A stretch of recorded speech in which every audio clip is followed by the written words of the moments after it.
das perguntas que eu mais recebo é: como faço para virar um cientista de dados? Neste episódio, eu vou compartilhar um pouco da minha jornada e de outros profissionais que atuam nessa área.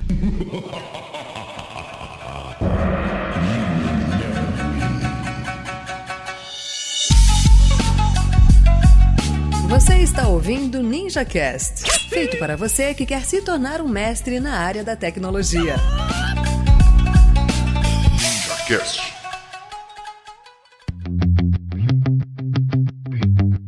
Tem um artigo que saiu na Harvard Business Review que acabou ajudando a área de ciência de dados a ganhar projeção. Ele tinha um título bem incrível: Cientista de Dados, o trabalho mais sexy do século XXI. Bem, tenho lá as minhas dúvidas dessa afirmação quando olho pra mim mesmo no espelho. E assim, pra gente entender melhor de onde vem esse hype e interesse pela área, antes de tudo vou definir um pouco melhor o que raios é essa profissão. Existe a seguinte frase de um economista chamado Ronald Harry que representa bem o papel de um cientista de dados: se você torturar os dados por tempo suficiente, eles irão confessar. Dessa forma, o cientista de dados é o profissional que pega uma maçaroca de dados, pode ser tabela, imagens, vídeos, áudios, o que for, e vai torturá-los utilizando técnicas de estatística e inteligência artificial para extrair algum tipo de valor. Sim, valor. Valor é a palavra que define o objetivo do trabalho de um cientista de dados e que muitos iniciantes falham em compreender. Não adianta nada usar as técnicas mais avançadas de inteligência artificial se o que você está criando não gera valor. Mas beleza, né? Tô aqui falando que para ser um cientista de dados você precisará ser capaz de gerar valor a partir de dados. Mas como que a gente consegue fazer isso? Quais são as técnicas responsáveis pela disrupção que essa profissão tem trazido nas empresas? É aí que entram as técnicas da inteligência artificial, e mais especificamente de uma área chamada aprendizado de máquina. De maneira geral, as técnicas dessa área elas são responsáveis pela identificação de padrões nos dados. Esses padrões podem ser identificados com propósitos variados. Uma tarefa bem comum é o agrupamento por similaridade. Várias empresas acabam usando isso para separar os clientes ou produtos em grupos semelhantes. Esses grupos podem ser então utilizados para fazer testes de marketing e tentar descobrir qual produto possui maior taxa de conversão em cada grupo de cliente, e assim a gente consegue gerar valor a partir da otimização desse processo de vendas, né? Eu recomendo o produto ideal para cada grupo diferente de clientes. Além desse agrupamento por similaridade, outra tarefa extremamente importante para cientistas de dados é a predição. A ideia aqui é: dado um comportamento que você tem um histórico de dados,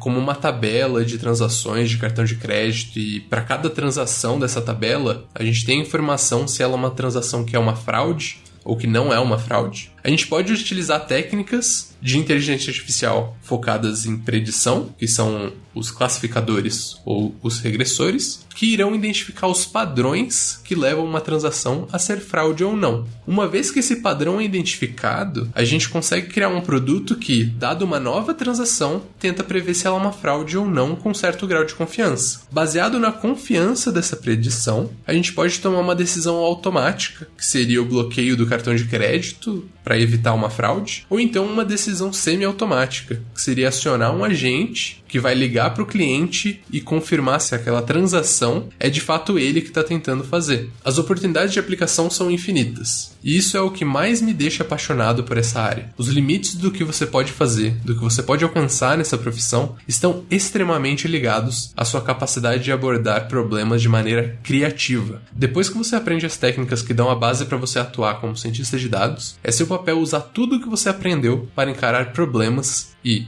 conseguir, por fim, gerar valor. Legal, legal. Acho que deu para ter uma ideia do que é o cientista de dados e qual é a sua atuação no mercado. Agora vamos tentar entender um pouco mais sobre como começar nessa área. Para isso, eu resolvi compartilhar um pouco da minha história e de outras pessoas que atuam nessa área. E acho que para começar, nada melhor do que compartilhar a história de alguém que começou na área através de um estágio. Com você, Brunão.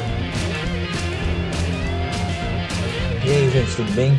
Meu nome é Bruno Domingues, eu sou cientista de dados no Itaú Unibanco. Faço graduação na UFABC em Engenharia Biomédica desde 2015 e um colega da faculdade me indicou em 2017 a área de ciência de dados. Na época nem era tão comentada assim no Brasil, mas que segundo ele o mercado já ia aquecer em breve. Por indicação dele, meu primeiro contato com ciência de dados foi um nanodegree de nível mais iniciante da Udacity e por mais básico que tenha sido, foi foi suficiente para me interessar na área. Quase que de maneira profética, alguns meses depois surgiu uma oportunidade, e talvez uma das poucas naquela época, do primeiro programa de estágio de ciência de dados no Itaú. O time de cientista na época no banco era um dos maiores do Brasil em número, pelo menos, e estava com sede de ampliar o número de funcionários. Esse foi meu primeiro emprego, e durante o período de 1 ano e meio de estágio, eu fui dos aprendizados mais básicos de manipulação de dados em SQL até o uso efetivo de machine learning nos problemas do dia a dia do banco.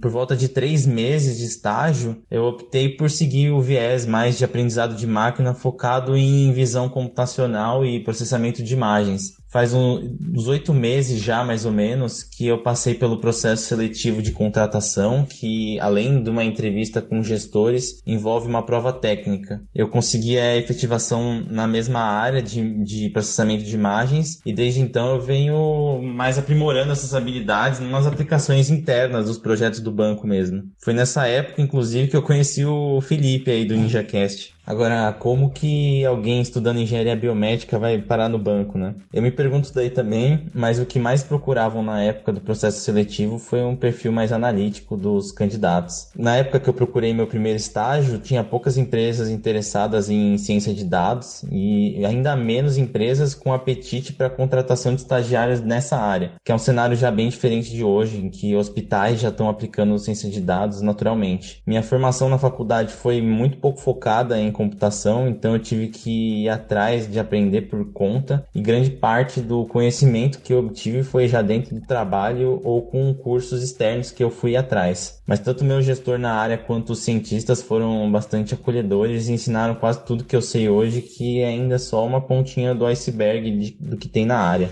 Às vezes no LinkedIn o pessoal pergunta o que a gente indica para alguém que está pensando em entrar no mercado de ciência de dados hoje. Claro que para entrar em algum emprego de ciência de dados ou aprendizado de máquina, tem certas habilidades que são indispensáveis, tipo programação, conhecimento forte em estatística e modelagem, mas o que vai diferenciar mesmo é o quanto você tem de prática em resolver problemas empresariais. No fundo, você pode focar demais na teoria e acabar não testando se o seu conhecimento está alinhado com a prática. Como que você pode agregar para um produto ou para uma tomada de decisão na empresa. Se você sabe reconhecer certas oportunidades para aplicar ciência de dados na sua empresa. E como que funciona um projeto de machine learning, desde a ingestão dos dados até o resultado final. Isso vem, de certa maneira, só com a experiência de alguns projetos na empresa, mas são questões que já deve saber se perguntar antes mesmo de uma entrevista. Pode, inclusive, ser um diferencial para mostrar que o processo inteiro está claro para você de ponta a ponta com um entrevistador. Como é uma área mais técnica inserida no mercado, eu acho que algumas habilidades essenciais são aprendizado contínuo, curiosidade, que são fundamentais para você se atualizar com o que tem de novo saindo.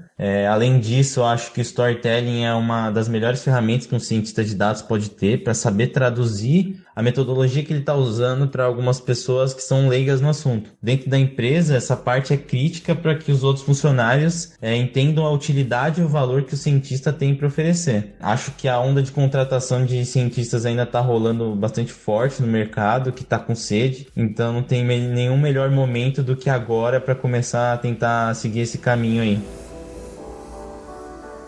Bem, gostaria de destacar alguns pontos no que o Bruno falou. O primeiro é que ele falou de perfil analítico. Esse é um ponto-chave de todo bom cientista de dados que eu conheço, que é a disposição de analisar e entender conceitos para orientar suas tomadas de decisão. E realmente, se a gente olhar o mercado hoje, veremos muitas pessoas que vêm de cursos tradicionalmente considerados mais analíticos, como engenharia, computação e estatística. Mas também há uma movimentação no mercado de pessoas de profissões mais distantes, como marketing e direito, que conseguem incorporar esse perfil analítico e conseguem usar ferramentas de ciência de dados para ajudar seu trabalho no dia a dia. Outro ponto que o Bruno mencionou é em relação aos processos de seleção e efetivação. Se você quer entrar nesse mercado, é bem provável que você tenha que fazer testes e entrevistas técnicas. Ou seja, antes de mais nada, mesmo que seja para uma vaga inicial, é importante você entender bem as técnicas utilizadas na área, estudar as possíveis aplicações, fazer exemplos para compor um portfólio, que tudo isso com certeza vai te diferenciar em relação aos demais profissionais no mercado. Quando a gente fala de ciência de dados, acredito que é importante destacar a importância da palavra ciência. Acontece que, mesmo no mercado, essa é uma área que valoriza o conhecimento e métodos científicos. Os cientistas de dados devem acompanhar artigos científicos para entender quais são as técnicas que estão sendo desenvolvidas, como elas foram validadas, para aí sim entender se seria possível aplicá-las no lugar que estão trabalhando. Essa proximidade com a ciência como um todo faz com que muitos cientistas tenham um começo de carreira bem acadêmico. Eu, por exemplo, tive meu primeiro contato na área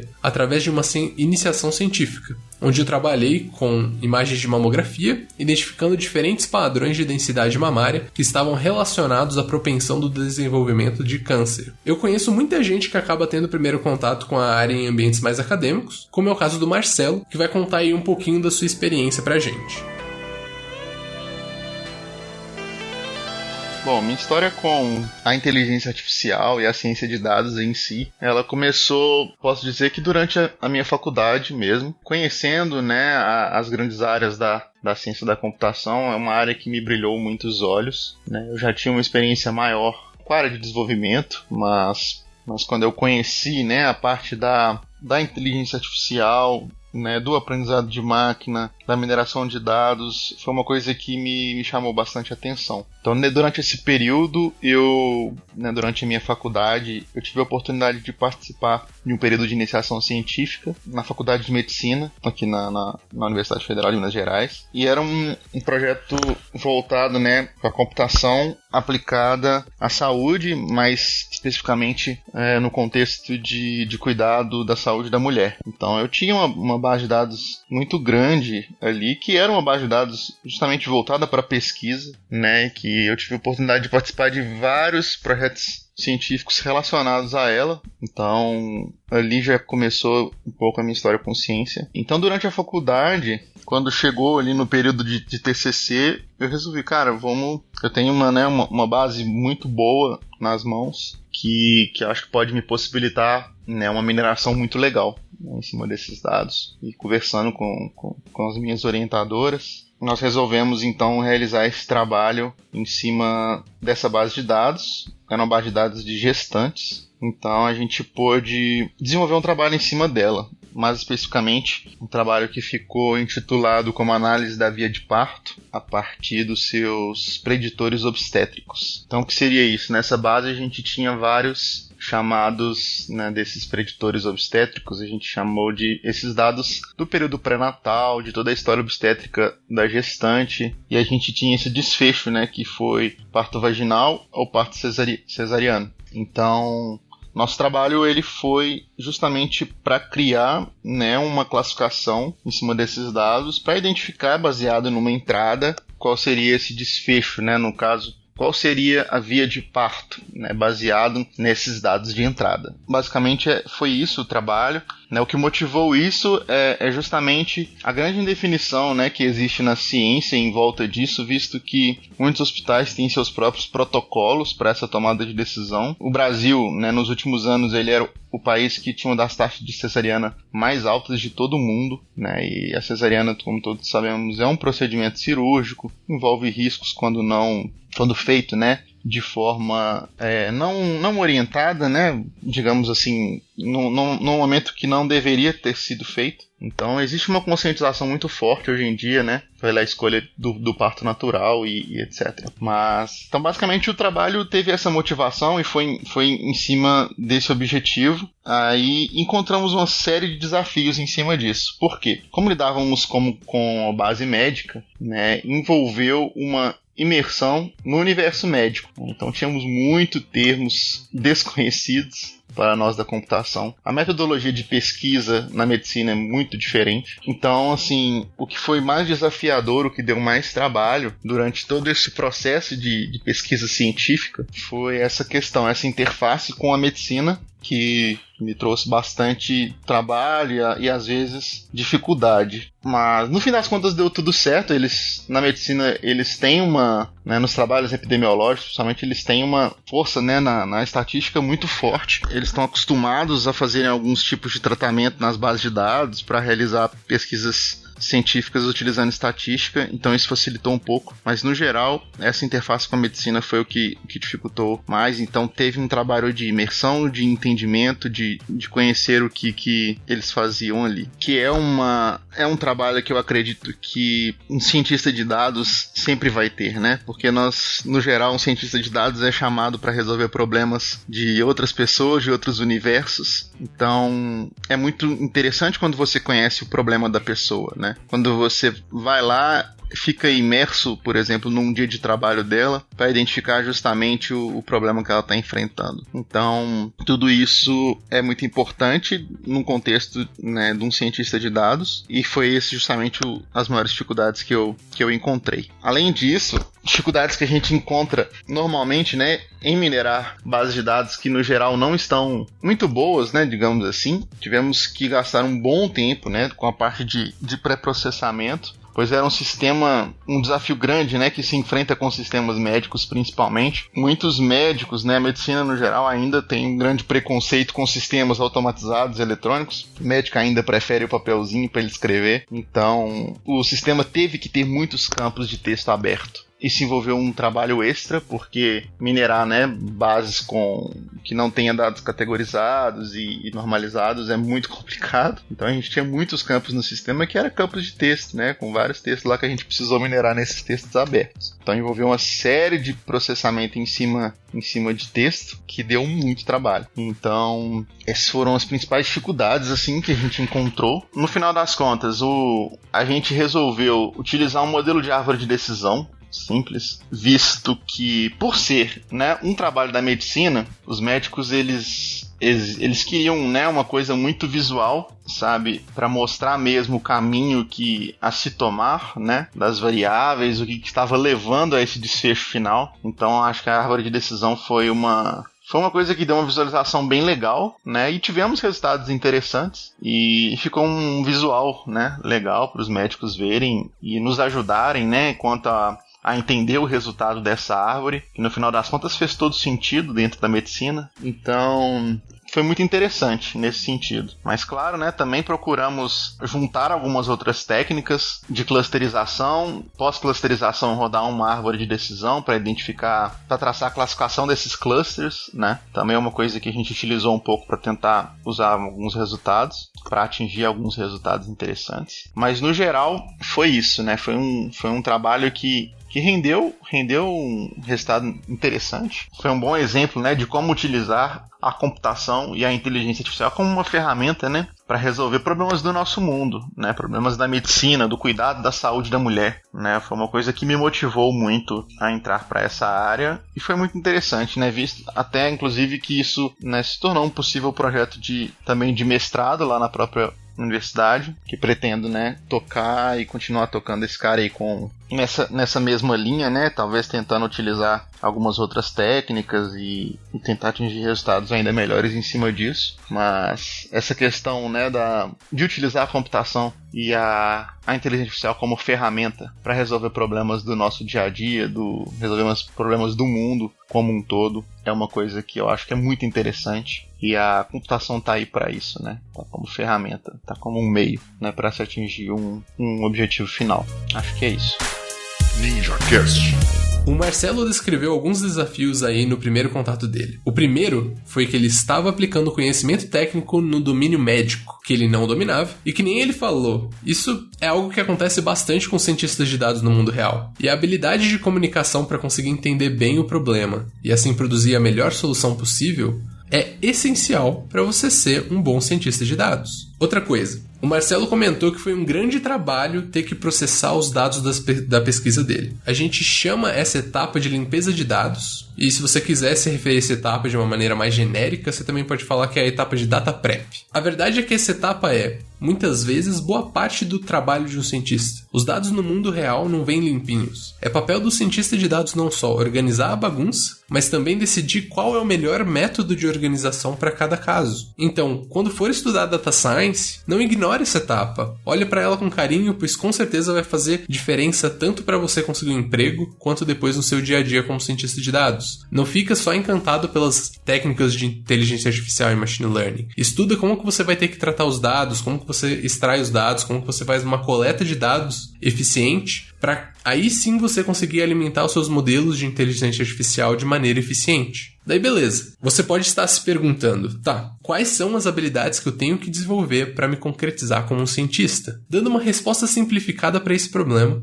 eu diria que você deve se preocupar com 3 coisas. A primeira são as técnicas de aprendizado de máquina. Aprender a fazer classificadores, regressores, agrupamentos, técnicas de associação, entre outros. Essas são as ferramentas que vão te acompanhar no dia a dia. A segunda é a parte da estatística, que fundamenta essas técnicas de aprendizado de máquina e que são muito importantes para você fazer as análises corretas em cima dos dados que você estiver trabalhando. E por fim, a terceira é a parte de computação. Isso inclui não apenas aprender a programar, mas também aprender sobre conceitos como uso de memória, análise de complexidade de soluções e assim por diante. Falando dessas áreas, eu tenho um convidado bem especial que veio da área de estatística para esse mundo de ciência de dados e conta um pouco de quais foram seus desafios. Olá a todos, meu nome é Bruno Pinheiro, eu sou estatístico e cientista de dados no Itaú, na parte de crédito. Sou graduado em estatística na Universidade Federal do Ceará, com mestrado em estatística pela UFSCar e USP, com a especialização em Data Science pelo ITA. Fui convidado a falar sobre a inserção do estatístico na carreira de cientista de dados e gostaria de agradecer primeiramente pelo convite, de estar falando aqui com seus ouvintes, um pouco do ponto de vista do estatístico. Primeiramente, eu queria iniciar dizendo que a ciência de dados, ela é filha da estatística com a computação. Então, para eu me inserir nessa carreira, foi bem natural, tendo em vista a minha trajetória. O curso de estatística é um curso, em geral no Brasil, é um curso bastante teórico. E com isso surge algumas dificuldades do estatístico na ciência de dados, que é a questão da programação. Nos deparamos bastante com programação para análise e gestão de dados. Então, aprender outras linguagens, além do R, foi um desafio, é um desafio. E como nós temos que trabalhar em projetos que envolvem diversos cientistas em geral, né? Ter o conhecimento de outras linguagens é um diferencial porque facilita a comunicação. A carreira de cientista de dados engloba diversas áreas, então é impossível você ter o conhecimento de tudo. É uma carreira que exige que você seja muito curioso, que você seja incansável na busca por conhecimento. É uma carreira que é viva e que está em construção. Então, para quem pensa em iniciar nessa carreira, é algo que é bem simples. Basta que você tenha afinidade com a área. Por exemplo, você deve vir de áreas de exatas e as habilidades para trabalhar com ciência de dados, elas são construídas por meio de estudo da base de ciência de dados, que é estatística e computação, mas também por meio de troca de experiências e colaboração com outros profissionais. Então, tudo isso faz com que você tenha habilidade para trabalhar com ciência de dados. Por exemplo, para um estatístico, é natural que seja mais fácil trabalhar com dados estruturados, mas quando você, é um exemplo meu no caso, como você atua com diferentes profissionais, com diferentes backgrounds, o que ocorre é que você acaba aprendendo com eles um pouco sobre, no meu caso, dados não estruturados. A estatística é um dos pilares mais fortes da ciência de dados. Então, a capacidade analítica é um diferencial. Conseguir ter um domínio do problema, conseguir fazer uma boa coleta de dados, uma amostragem significativa de dados, realizar uma análise exploratória de dados para entender todas as circunstâncias que o problema tem, conseguir criar uma boa apresentação e visualização dos dados, é algo que foi bastante fácil na hora de iniciar nessa carreira, porque já é um background forte do estatístico. E em seguida, a ciência de dados é ligar modelos estatísticos e métodos computacionais para resolver problemas. Então, para um estatístico, é bem mais simples a inserção nessa carreira de cientista de dados. E eu gostaria de agradecer a oportunidade de estar falando com vocês, agradecer o Felipe e espero ter contribuído e tirado algumas dúvidas dos ouvintes. Muito obrigado e tchau. Algo que o Bruno falou que é de suma importância, a curiosidade. Curiosidade é a força motriz dos cientistas de dados, tanto para estudar as diversas técnicas que existem na área, quanto no seu dia a dia para entender mais os problemas do negócio e conseguir fazer perguntas que vão guiá-lo para a direção correta naquele projeto. E quanto mais eu converso com cientistas de dados, mais eu percebo que essa curiosidade faz parte desse perfil. No meu caso, por exemplo, eu sempre gostei de tecnologia. Minha infância foi marcada principalmente por videogames e computadores, e eventualmente esse interesse se transformou justamente em curiosidade. Curiosidade de entender como tudo aquilo funcionava, porque as coisas são de um jeito e não de outro. Mais tarde, foi essa mesma curiosidade que me levou a fazer faculdade de ciência da computação, onde tive meu contato com inteligência artificial em uma iniciação científica, e depois fui correndo atrás de conhecimento. Li muitos livros, artigos, fiz projetos pessoais, e algo que me ajudou bastante foi fazer cursos, porque eles me ajudaram a organizar os conceitos que antes eu estava vendo sem tanta ordem e a completar vários buracos nas informações que eu fui coletando nos meus momentos iniciais de pesquisa. Falando nisso, caso você tenha interesse em fazer um curso de ciência de dados, você pode dar uma conferida lá no codedojo.com.br, que tem um curso bem mão na massa com professores experientes. Pode ser legal caso você queira ter um bom overview das técnicas mais usadas no mercado. Continuando, depois de ter feito cursos e estudado, as oportunidades começaram a aparecer para mim. Fiz diversos processos seletivos e tive a oportunidade de escolher um lugar para eu ir trabalhar. Foi trabalhando que eu de fato consegui consolidar meus conhecimentos. Colocar vários conceitos em prática, interagir com outros cientistas de dados para trocar experiências e tudo mais. Para mim era como se estivessem me pagando para fazer algo que eu estava fazendo por diversão alguns meses atrás. Algo importante de mencionar em relação ao mercado é que muita gente, quando sai de uma universidade ou cursos de machine learning mais clássicos, se surpreendem com o que encontram no mercado. Para falar um pouco disso, eu convidei a Kelly, que é engenheira de dados e machine learning lá na Unimed, para compartilhar um pouco da sua experiência. Oi, bom, especificamente sobre a área de Machine Learning e ciência de dados, eu acho que uma das principais diferenças da universidade e de grande parte dos cursos é que a gente estuda e vê falando muito dos algoritmos, das técnicas de implementação, de desenvolvimento dos modelos, né? Mas pouco se fala de implantação. Como você vai fazer o modelo gerar retorno, gerar valor para a empresa? Como colocar isso em produção e, principalmente, como monitorar e acompanhar isso ao longo do tempo. Porque, assim, não é uma implantação de software tradicional. Não é um monte de if else. Você está contando com uma certa imprevisibilidade ali. Então, não tem esse ciclo de vida de uma aplicação tradicional e você tem que minimizar o risco disso. Se o modelo de negócios da empresa varia muito, se o mercado varia, as condições climáticas ou qualquer coisa desse tipo, o Covid, que não era esperado, qualquer modelo de previsão de demanda que estava em produção, que seja a demanda da quantidade de clientes de um bar ou de vendas de sorvete, tudo foi impactado. E aí que é importante ter medidas tanto para correções pontuais, o próprio modelo se reajustar com base no risco, motivação, etc.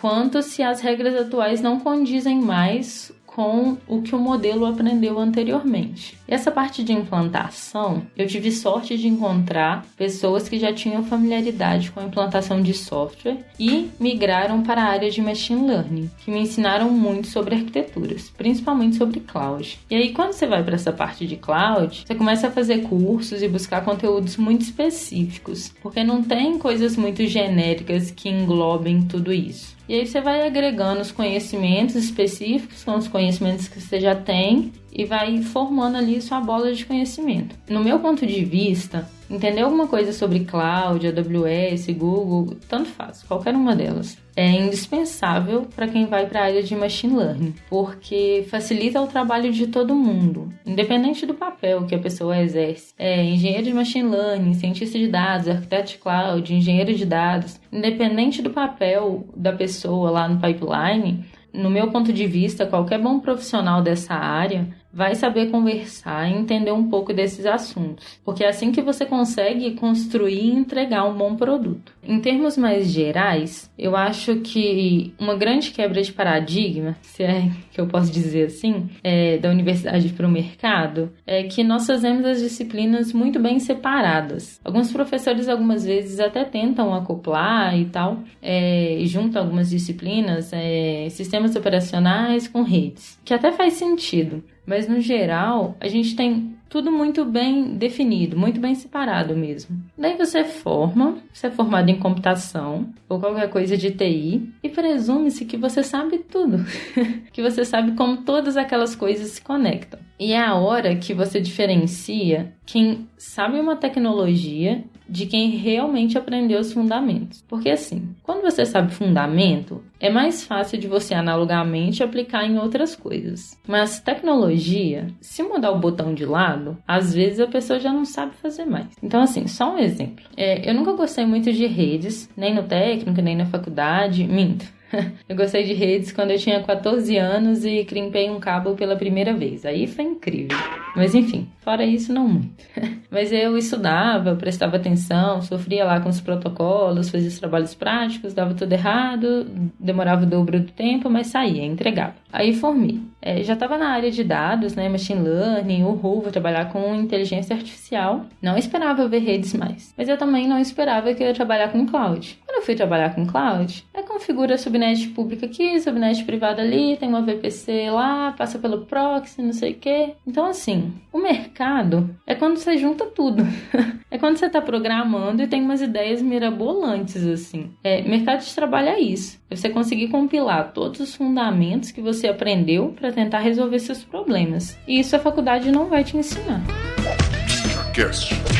Para aprender a construir essa ponte de conhecimentos teóricos e aplicações, tem uma dica muito boa. Faça projetos ponta a ponta. Pegue um problema, colete dados, crie um modelo com inteligência artificial, coloque ele em produção para que as pessoas consigam utilizá-lo em um site. Fazer um projeto ponta a ponta te ajuda a ver como os conhecimentos se conectam. Te ajuda também a entender quais as partes do processo você precisa se desenvolver. Além disso, também é um grande diferencial para conseguir um emprego, pois é um jeito de provar que você sabe do que você está falando, que você gosta tanto do assunto que teve disposição de abrir mão de um pouquinho do seu tempo de descanso para construir um projeto completo. É só colocando a mão na massa que você consegue aprender as coisas de fato, e é só colocando a mão na massa que você consegue mostrar para os outros que você realmente sabe do que você está falando.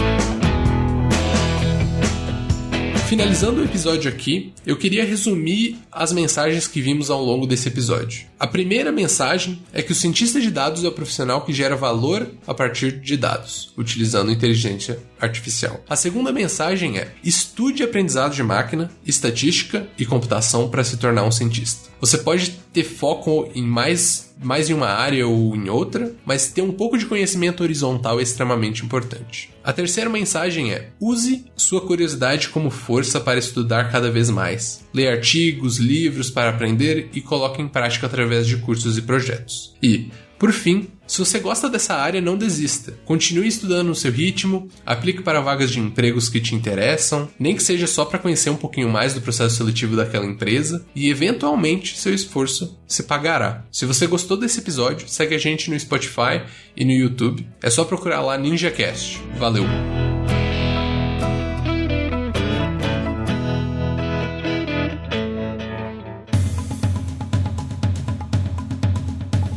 Você ouviu o NinjaCast.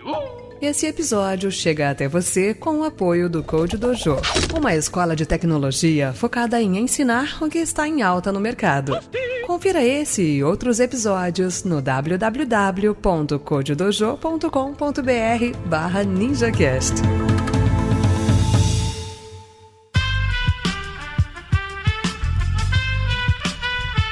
Esse podcast foi editado por Aerolitos Edição Inteligente.